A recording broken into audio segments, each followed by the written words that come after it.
रायपुर में आज जलवायु परिवर्तन की बढ़ती चुनौतियों पर मंथन करने के लिए एक दिवसीय कार्यशाला का आयोजन किया गया। बढ़ती गर्मी, हीट वेव, जल संकट, अनियमित बारिश और तेजी से हो रहे शहरीकरण के बीच शहरों को जलवायु परिवर्तन के प्रभावों के प्रति कैसे तैयार किया जाए, इस विषय पर विशेषज्ञों, सामाजिक संगठनों, शिक्षाविदों और नागरिकों ने विस्तार से चर्चा की। Raipur citizen initiative on climate resilience यानी कि RCICR के तत्वाधान में आयोजित इस कार्यशाला का विषय था scope and challenges on climate resilience in Raipur city. Hotel celebration में आयोजित इस कार्यशाला में पर्यावरण संरक्षण, जलवायु परिवर्तन और शहरी विकास से जुड़े कई विशेषज्ञ शामिल हुए।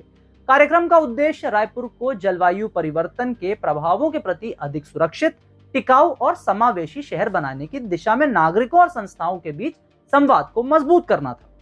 विशेषज्ञों ने कहा कि छत्तीसगढ़ सहित पूरे देश में जलवायु परिवर्तन के प्रभाव अब स्पष्ट रूप से दिखाई देने लगे हैं। बढ़ती गर्मी, हीट वेव, जल संकट और अनियमित वर्षा जैसी समस्याएं भविष्य में और गंभीर हो सकती हैं। ऐसे में स्थानीय स्तर पर योजनाबद्ध प्रयास और जन भागीदारी बेहद जरूरी है। तो बेसिकली सब मिलके as a citizen of Raipur कि अगर रायपुर को हीट वेव प्रूफ बनाना है, रायपुर में अगर हमको क्लाइमेट रेजिलियंस रायपुर बनाना है, हरियाली रायपुर बनाना है, तो क्या करना चाहिए उसका डिस्कशन चल रहा है।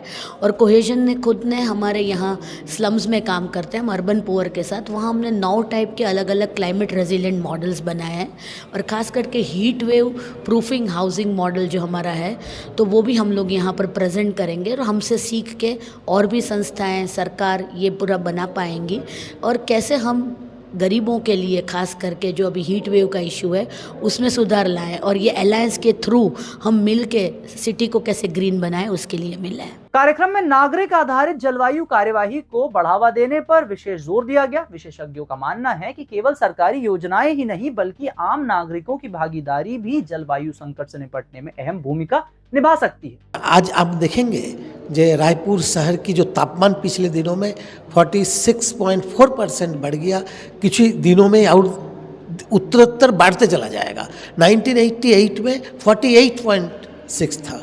तो ये जो हम ये कह रहे हैं जो हीट वेव एक्शन प्लान राज्यों ने तो बना होगा, लेकिन नागरिक पहल, नागरिक की भी इस हीट वेव के समय किस तरह से व्यवहार करना चाहिए और ये जो हरियाली हरित क्षेत्र कैसे बढ़ाया जा सके, ये राज्य के साथ साथ हमारा भी जवाबदारी है।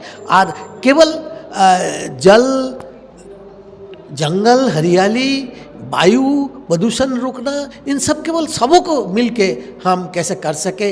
रायपुर शहर को अगर हम जलवायु अनुकूलन बनाने के पीछे मिलजुल के क्या किया जा सके ताकि हम इसको रहने लायक बना सकें। ऐसे कोई नया बात नहीं है। हमारे देश में बहुत सारे ऐसे शहर प्रयास अपने अपने करते रहे। अहमदाबाद, सूरत, कलकत्ता, मुंबई, चेन्नई, ये सब अपने अपने, कोई किसी को वल्नरेबिलिटी मैपिंग बेहतर है, किसी का जल संरक्षण की संरचना बेहतर है, आवास की।